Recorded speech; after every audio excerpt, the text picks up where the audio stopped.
Alright, very shocking news. Star boy Mohammed Kudus has been dropped by Grand Porter. We a story air trendy. Yenin se enche anopano and am the latest in Ebro se Grand Porter akasa ediafa abronte star boy Mohammed Kudus ni season na ekwakoye something which is the season na enema enkoye. This particular season abronte performance no enche da enkoye ema mebeka ensema hodo e de kire se Grand Porter and a cancer and seminal. And the game of Western United airball and the tier Wolves on our way no abronte no squadless na eba no na ye Kudus Mohammed din afimu ye ba bedin komo akra e de fa ho na ene latest a eba chese star boy na mu so no ene AL-NASSR for no still omo e keenly interested say abronte no omo be sign no ye de mu komo eba be somo abronte ANTOINE Semenyo wono so komo e wo hanom ye de mu komo ni nyina eba be somo all platform we so Thomas PARTEY is in action. Abronte a ball game and na the performance so far ordinary for us now no a top notch. You better Abronte performance and warden a DL honum. Then the Nigerian boxer Abronte ku ye no honorable sports minister Kofi Adams edin komo e dia fa ho. Ye ba beti de e so de e ba nyina no enu to stick and stay. Don't go anywhere. Yentra say na yemfa ensem ni nche mu nyina no e fa mesum all platform we so. Na abuso ye ni komo na enkomo ni nyano me sha se e da free Western United akache na report eba chese ene game a West Ham ekọ away akobodi tia Wolves no scoreless ne ba ye pe na obi bia eni ekache mu ehwese obehu star boy Mohammed Kudus edin ewo mu na ohwes lineup na esa abronte no ni din enimu oto aso ewremu ewo subs na eno so abronte ni din enim na eno eni ebisa se where is Mohammed Kudus ewoi Grand Porter ye star boy no away because after the international break we and a year first fixture Kudus airball it DNT and a Kudus ni din enimu na abusamino kase no ene maye message ayem che say enema hodo asem ye nyina no Kudus report bia mai say abranche we pray anase omprai but o hwe nsem Grand Porter ebeka ya e che say bibi e koso e Kudus akache.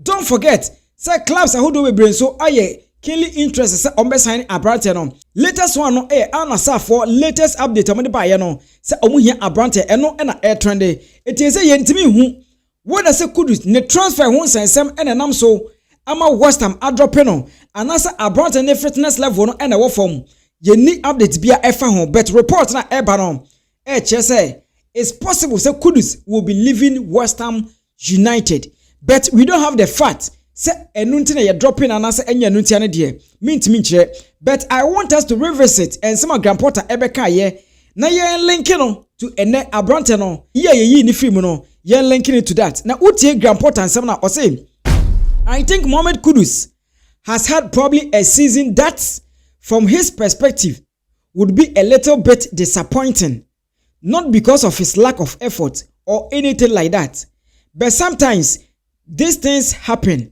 Speaking personally, he's been great with us in terms of how he's worked every day. Fantastic. He has built his fitness up, built his condition up to the point where he can sustain things a lot better. It's handing you know, as some Grand Porter, I person change na se Kudus Mohammed no, abranten bibi bia ni wa ebu na bam. So se Kudus Mohammed bibi antimi emu na bam, na abranten ekutimi a condition the mind there. Then die ne besi ama abranten ye be branch no in this particular fixture. And we game na ekoso me no ka say no. West Ham United, they are at the verge of losing the game. They are at the verge of losing the game because me as at the time me recording video we no now Wolves as West Ham bako a omuntimi ente here. So what may be the cause? Enti abranten no yamfana ammo this particular fixture abusia obetimi ache wadwene e comment section ho edi amame na bibi bia etima ede aye kama na yentoso ne ni nkomo akra e wo hanom na enkomo ni nyina no ekwakowie mu e wo star boy na akache one ANTOINE Semenyo akache na reporter eba no che say AL-NASSR for still omu di nkomo na sese kra de omansa kofa abranten din e de ANTOINE Semenyo e na asaka ho se omu pe Kudus na omasa fa Semenyo aka ho nom do makopie mu o AL-NASSR na eno na mibisa se na nkofo we no omaye manwe se Ghanaian players I say omo bo omo modern no omo pese omo se omo career na say na report here by no enye any ordinary porter and report you give me sports for any de buy and give me sports and one prominent porter and say institutional omo kan bia ewo mu yie pa It omo sa this report we ebaye. Na utie report na ebaye na omo say Western United star Mohammed Kudus and Bournemouth talisman ANTOINE Semenyo have been pinpointed as summer targets by AL-NASSR and could be handed the chance to leave the London Stadium and Vitality Stadium respectively, according to Give Me Sports. Tiabusia, what is saying the Saudi Pro League, omo target your star players ni nyina se omo pese omo se omo career. Do sika de ye, unya bigu botoma eye, but at this point as Semenyo eshe goes, ewiase nyina obi age Semenyo atum ni de. I don't think say Abrante no it's time say ezu obu na ketem free Bournemouth no ko piemu e Saudi Pro League. Enti for adwenche eto comment section say be ya mesumehu de won so no opesa wo che because I don't agree say Kudus ene Semenyo ebeko Saudi Pro League no ti for adwenche eto ho ema me na enkomo no enye kama e wo hanum sei na Honorable Kofi Adams akasa na before say be kwa tie ne nsema oka ye no ma yenyi sa enkomo we emfemfe na nyina eye Abrante Thomas Partey ene Arsenal ebo e de tie FULHAM na Abrante top notch performance e na order na di as at the time I'm recording video we no na Abrante abo 85 minutes won share go wonya assist bia but number of touches no e 69 accurate passes 50 out of 55 which represent 91%. Oh to also crosses no accurate crosses what attempted 1 and also anya successful long balls what attempted 3 emu 2 and a successful shot off target 1 shot blocked 0 dribble attempt what attempted 2 ni nyina successful ground duels 1 what attempted 7 emu 5 successful aerial duels 1 what attempted 3 emu 1 and a successful possession lost 8 foul 0 was foul 0 clearances 2 block shots 0 interceptions 0 then total tackles 3 dribble passed 2 the total rating 7.4 as at the time I'm recording video we no na say Arsenal lead by 2-0 Thomas Partey rating no 7.4 honum me no ka say ya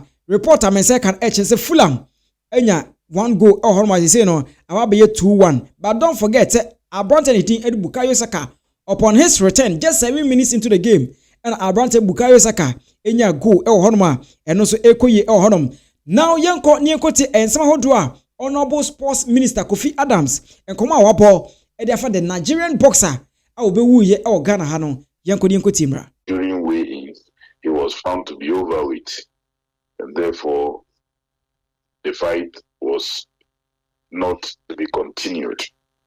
So this day fight was not sanctioned by them. Who is speaking the truth at this moment? Me as the sector minister, I know not. It is only through an investigation that we will know whether all the protocols that must be followed for a fight to be sanctioned were followed, and whether all the ringside protocols were also followed, i.e.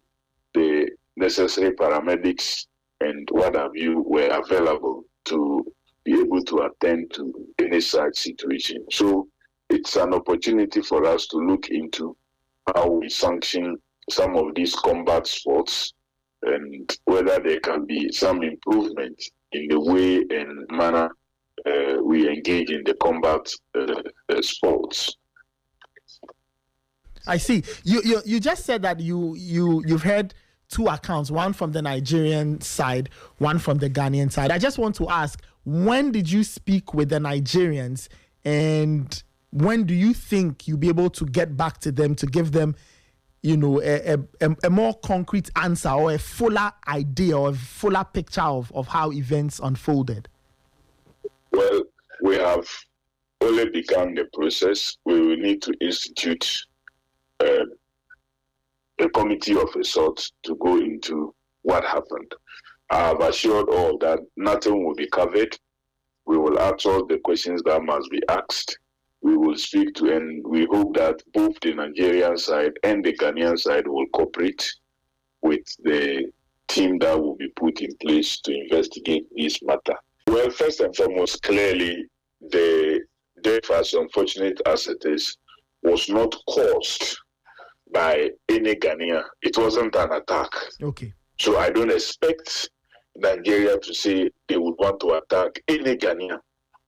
That I don't expect, because it wasn't like the boxer came and Ghanaian fans or somebody attacked him.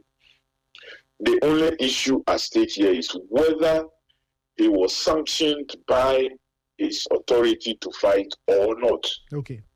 And clearly, if you listen to all the narrations, including the message from his original coach, the boxer defied anybody stopping him from coming for the fight.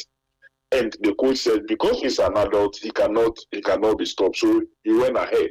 So clearly, I wouldn't expect any such reaction from Nigeria or anybody. If it had happened to a Ghanaian in Nigeria in this situation, I wouldn't expect Ghanaians to attack any Nigerian, because this is not somebody willingly attacking an athlete from another country. That was not the situation. Alright, so Honorable Kofi Adams and I say odi enchemu eba and was Nigeria for no obi antimi ha obi bia obi antimi nya Ghana ni bia hwe ene ensam ne de dodo na Honorable Kofi Adams e de atodwa e honom ebusuama minsia na minyi sa shout out we Eventfro Gabriel Apote e be shout out you we Arsenal ni ba kope ene Arsenal ebo win e ho intimi say Gabriel Apote enema e koso John Okum e be shout out you then amu e be shout out you Frank Achu a big shout out to then Eric Tete. Once you chat will be a Paul Atakra, your chapa papa. John George Ousu, a big shout out to then Martin Ousu, a big shout out to Mr. Peter Ahen. Once your child Sevanus, your child the more than na Diko Said Musa, it Diko Okosha Hen, your chapa papa. Then Evans, once baby I should be your child Bernard Owari Tete, a big shout out to then Gordon Fiati, your child Chikata Esiedu. Also, a big shout out to every shout out to NCR is a